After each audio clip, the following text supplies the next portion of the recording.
Merci d'être fidèle à votre chaîne de télévision Africa 24. Nous sommes dans la deuxième partie de ce Face à nous, ici à Conakry, avec le président Alpha Condé.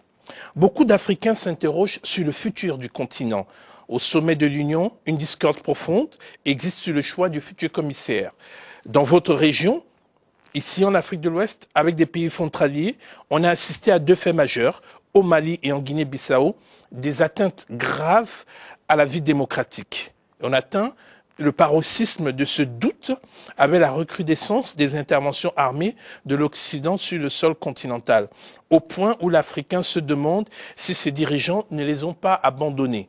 Vous fustigez parfois la classe politique ou le comportement de certaines personnes comme vous venez de le faire tout à l'heure. On va essayer de comprendre quels sont les enjeux. Est-ce qu'il y a un véritable décalage entre les dirigeants et ceux qui sont sous cette administration? À commencer par votre pays. Vous avez parlé tout à l'heure de cette classe politique en disant, regardez, circulez dans les rues, voyez l'état de la population et voyez l'état de ceux qui ont géré. Mais certains vous disent, vous êtes arrivé au pouvoir en portant critique sur cet état de fait, mais on vous reproche d'avoir un gouvernement pléthorique, avec plus de 40 portefeuilles ministériels. On vous reproche d'avoir une certaine impunité face à des faits de détournement de fonds. On parle récemment d'une tentative de détournement de 13 milliards dans les caisses du Trésor public que vous avez stoppé. Et on dit, vous multipliez des voyages à l'étranger dont les Guinéens se demandent quelle est la répercussion pour le pays. Alors, sur ces trois points, je voudrais, Monsieur le Président, avoir une réponse précise. D'abord, vous m'avez demandé quel est mon état d'esprit. J'ai dit espoir et colère. Espoir plus de fait et colère, parce que je constate pendant que le peuple se serre la ceinture, accepte le sacrifice pour qu'on atteigne le point d'action et que le pays s'en sorte, c'est un cadre, c'est un génie à piller le pays. Enfin, soyons un peu sérieux. J'ai fait l'unicité de caisse. J'ai empêché les grands détournements, j'ai fermé les grands robinets. Aujourd'hui, nous faisons une gestion caisse, c'est-à-dire que la Banque centrale ne sort pas un centime pour le trésor si le trésor ne donne pas de devises. La preuve de cette gestion, c'est que le ministre des Finances de Guinée vient d'être nommé par la BAD comme le ministre des Finances de l'année en Afrique. Donc, il est clair que la gestion a totalement changé. Pourquoi je suis en colère? Parce que je constate qu'il y a encore des cadres qui continuent à faire des détournements. Est-ce que pour vous, il y a de moins en moins une conscience panafricaine? Non, je pense que l'Union africaine a fait beaucoup de progrès. Bien sûr, nous n'avons pas été toujours à la hauteur. Si je prends la sous-région, c'est vrai que la façon dont le dossier malien et Guinée-Bissau a été géré pose quelques problèmes. Lesquels? Beaucoup ont l'impression que nous sommes en train de donner la prime aux putschistes. En donnant le titre d'ancien président au capitaine ou au commandant, je ne sais plus, Sanogo, alors qu'il n'est pas ancien président, en faisant l'immunité, etc.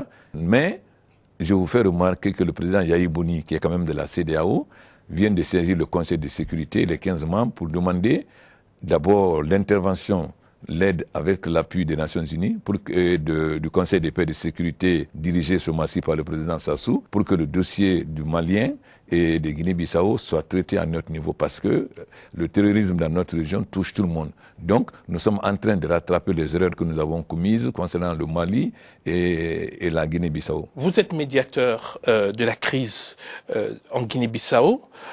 Comment pouvez-vous expliquer qu'on en arrive à ce type de situation où l'armée sort des casernes pour arrêter un processus démocratique, ou alors comme au Mali, où l'armée sort des casernes pour anticiper et mettre fin à un processus démocratique qui devait se dérouler normalement? En tant que médiateur, j'ai dit à mes collègues que le problème en Guinée-Bissau, ce n'est pas seulement le retour à l'ordre constitutionnel. Qu'on peut faire les meilleures élections en Guinée-Bissau, mais le véritable problème, c'est l'armée. Tant qu'il y a les anciens combattants de la période de la lutte d'indépendance, tant qu'ils seront dans l'armée, tant qu'on n'aura pas ressuscité dans l'armée, aucun président ne pourra gouverner. Quand on pense aussi que ce sont ces mêmes militaires qui sont des trafiquants de drogue. Moi, je suis médiateur, mais je ne suis pas d'accord avec la reconnaissance du pouvoir. J'ai dit qu'on doit laisser le peuple Guinée-Bissau choisir. On ne peut pas accepter que le PAIGC, qui est le parti majoritaire, soit mis à l'écart et qu'on donne... Koumbayala est responsable du putsch avec Ndiaye. Koumbayala se présentait aux élections. Pourquoi va-t-il faire un putsch? Koumbayala a fait une erreur d'analyse. il a pensé, comme il y avait 3 candidats du PAIGC, qu'il allait gagner. Il ne faut pas oublier que c'est Koumbayala qui a tout fait pour que les élections soient tenues à la date dans les 2 mois. Parce qu'il pensait gagner, puisqu'il y avait 3 candidats du PAIGC. Mais c'est un mauvais calcul. Malgré cela, Carlos Gomez est arrivé premier. Et n'oubliez pas que Carlos Gomez avait dit que s'il gagne, il allait faire la restitution de l'armée. Donc le général Ndiaye savait qu'il allait partir. Ndiaye et Koumbayala se sont mis d'accord pour faire un coup d'État. Évidemment, Koumbayala est opposé à ma médiation parce qu'il sait très bien que pour moi, je sais que c'est un putschiste. Donc aujourd'hui, en tant que médiateur, je ne suis pas d'accord avec la solution qui a été adoptée en Guinée-Bissau. La preuve, les Nations Unies et l'Union européenne condamnent cette solution. Les Nations Unies ont condamné et l'Union européenne vient d'étendre les sanctions à la plupart des militaires.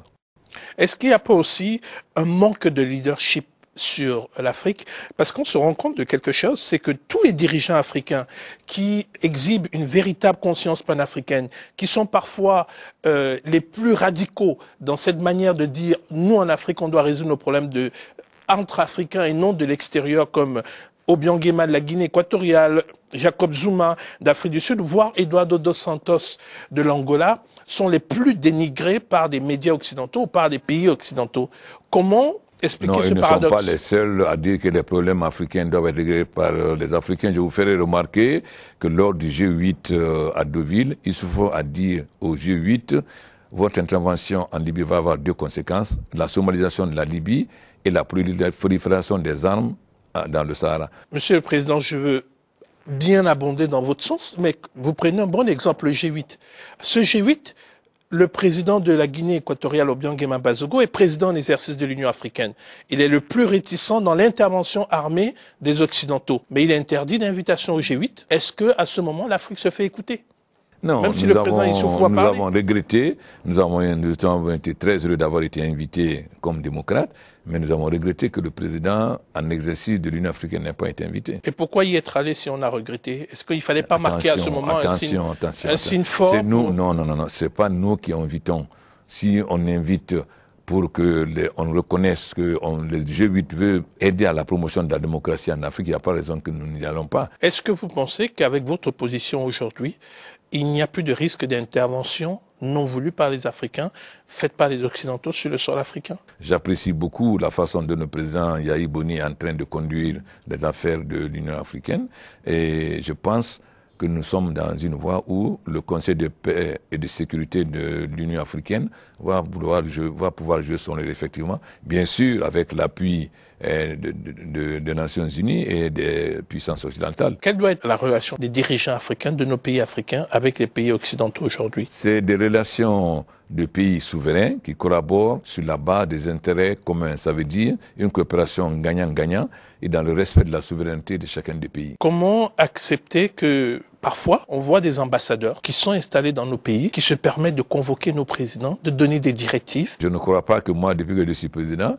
qu'un diplomate a imaginé pouvoir me convoquer. Donc ça dépend des présidents. Mais ils donnent leurs avis sur la gestion politique, sur cette influence? Non, moi, je pense qu'aucun diplomate ne me convoque, me donne. J'ai dit que la Guinée était un pays souverain, nous coopérons avec tous les pays, mais que ma responsabilité, c'est devant le peuple de Guinée. Quelle est la chose la plus étrange qui vous est arrivée depuis que vous êtes président de la République? Je vais d'abord répondre à votre question. Vous dites que je voyage beaucoup, mais la Guinée n'a pas de diplomatie, on n'a pas d'ambassade. Et je vous fais remarquer que c'est aujourd'hui, moi, qui suis en train d'ouvrir la Guinée à l'extérieur. Mais comment voulez-vous connaître des investisseurs? Comment voulez-vous? Quand le président français voyage, il cherche à vendre les rafales. Quand le président américain voyage, mais moi, je dois être le commis voyageur de la Guinée. Et qu'est-ce que vous vendez?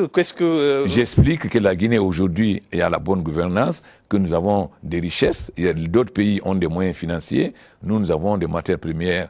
Nous avons besoin de leurs finances. Ils ont besoin de nos matières premières. Venez investir chez nous. Nous sommes complémentaires dans une coopération gagnant-gagnant qui permet de développer la Guinée. Mais vous dites qu'on est les pays. On a dû faire 70% de teneur. Mais depuis que la Guinée est indépendante, il n'y a pas un seul gramme de minerai de fer qui soit sorti du pays. Comment vous expliquez cela? Donc, c'est ça que je vais changer. Pour ça, il faut que je voyage. La chose la plus étrange de ce que vous avez pu constater depuis que vous êtes président de la République, depuis 18 mois maintenant? C'est plutôt la déception de voir à quel point les cadres peuvent avoir un comportement antinational. C'est-à-dire à quel point ils peuvent ne pas avoir pitié de la misère des populations et se servir de façon honteuse jusqu'à arriver, par exemple, à imiter la signature du ministre des Finances pour sortir 13 milliards. Mais ça, nous allons y porter remède. C'est la colère qui parle ou l'optimisme? L'optimisme, parce que je sais aujourd'hui que le peuple guinéen est d'accord. La preuve, les imams m'ont dit qu'ils me laissent faire, parce qu'ils souhaitaient avant qu'on ne frappe pas tout le monde, mais aujourd'hui ils sont convaincus. Celui qui vole un bœuf est un voleur, celui qui vole un mouton est un voleur, celui qui vole un poulet est un voleur. Maintenant, ils sont convaincus de cela. Qu'on ne doit pas seulement poursuivre celui qui vole le bœuf, mais on doit aussi poursuivre celui qui vole le poulet. Merci, Monsieur le Président, pour ces réponses. À partir de cet instant, l'émission, bien évidemment, vous appartient. Vous regarderez tout droit cette caméra et adresserez le message de votre choix aux Guinéens qui vous regardent, aux idées que vous voulez faire partager, et bien évidemment aussi aux téléspectateurs, en donnant votre avis, si vous le souhaitez, sur votre émission. J'ai dit au peuple de Guinée que nous sommes dans la bonne voie. Je ne leur ai pas caché la vérité. Je leur ai dit qu'on souffrira pendant 2 ans, mais nous sommes en train de récolter les fruits de cette souffrance. Et bientôt, la Guinée pourra bénéficier des investissements extrêmement importants. La Guinée pourra avoir accès à des crédits qui ne sont pas concessionnels. C'est vrai que pendant cette période, les conditions de vie des populations n'ont pas changé, mais il faut d'abord poser, quand on construit une maison, on fait d'abord la fondation. Nous sommes en train de poser des fondations et bientôt les Guinéens vont voir les murs et les toits apparaître. Et j'ai dit aussi au peuple africain qu'il ne doit pas désespérer.